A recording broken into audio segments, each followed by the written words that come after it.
Bisik doa waktu pagi dan doa hari siang, bisik doa malam sunyi agar hatimu senang.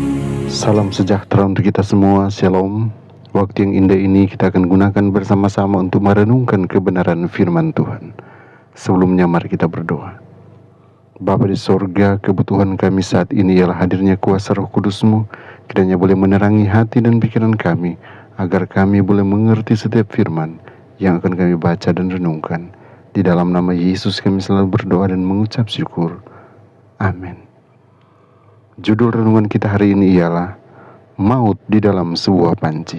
Ayat inti 1 Korintus 15 ayat 56 dan 57.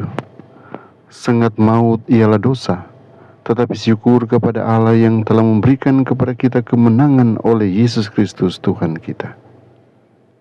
Makanan sangat langka karena bencana kelaparan. Nabi Elisa meminta hambanya untuk menyiapkan sepanci besar sup untuk memberi makan semua muridnya.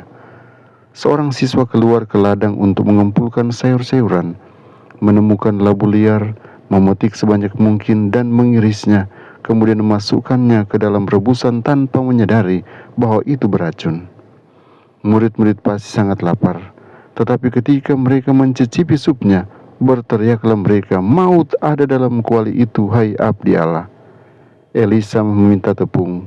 Dia memasukkannya ke dalam panci dan berkata, "Cedoklah sekarang bagi orang-orang ini, supaya mereka makan. Maka tidak ada lagi sesuatu bahaya dalam kuali itu." 2 Raja-Raja 4 ayat 40 dan 41. Bukankah luar biasa jika hari ini sedikit tepung bisa membuat bahan makanan yang enak, tetapi berbahaya menjadi tidak berbahaya?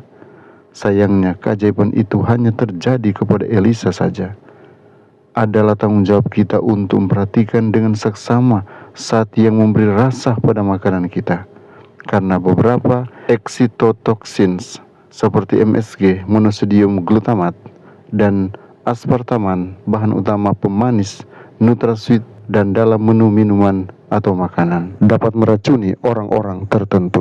Menurut Russell Blaylock, MD, penulis Excitotoxins, The Taste That Kills, excitotoxins adalah neurotransmitter umum di otak dan berlaku sebagai pembawa pesan kimia antar neuron. Masalah muncul ketika mereka terakumulasi dalam konsentrasi yang lebih tinggi dari yang dibutuhkan, seperti ketika MSG atau aspartam atau NutraSweet ditambahkan ke dalam panci. Itu kemudian bertindak seperti racun bagi neuron. Itu membuat neuron bereaksi berlebihan, menyebabkan mereka menembakkan impuls mereka dengan sangat cepat hingga mencapai kondisi kelelahan ekstrim. Efek yang merusak dari zat-zat ini telah dikaitkan dengan Alzheimer, Parkinson, AIDS, demensia, dan penyakit neurodegeneratif lainnya. Ada penghalang yang seharusnya mencegah masuknya zat berbahaya ke dalam otak, tetapi ada titik celah, dan karena perlindungan itu belum sepenuhnya berkembang di waktu lahir, bayi dan anak-anak adalah kelompok yang paling rentan. Bahkan di otak orang dewasa pun, penghalang melemah dalam kondisi tertentu yang meliputi cedera otak, stroke, tumor otak, infeksi, hipoglikemia, diet rendah kalori, dan stres fisik berlebihan. Untuk menjaga penghalang tetap sehat, membutuhkan banyak energi seluler dan pasokan antioksidan yang baik, terutama vitamin C dan E, dan mineral-mineral seperti magnesium. Apakah MSG atau aspartam akan menjadi racun bagi seseorang? Tergantung pada banyak variabel, termasuk faktor kerentanan genetik terhadap excitotoxins. Tuhan, berikan saya pengendalian diri untuk mengutamakan kesehatan di atas selera, agar saya tidak memasukkan maut ke dalam panci. Tuhan Yesus memberkati kita semua. Mari berdoa. Bapa Surgawi, kami datang dengan penuh syukur karena penjagaan-Mu, perlindungan-Mu yang nyata bagi kami, sehingga saat ini kami boleh memiliki waktu untuk membaca dan merenungkan firman-Mu.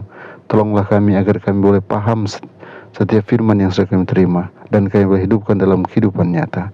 Berkatilah umat-umat Tuhan dimanapun mereka berada, Engkau jaga lindungi mereka, dan jadikan mereka anak Tuhan yang tetap setia mempertahankan akan kebenaran firman-Mu, bahkan senang melakukan akan firman-Mu.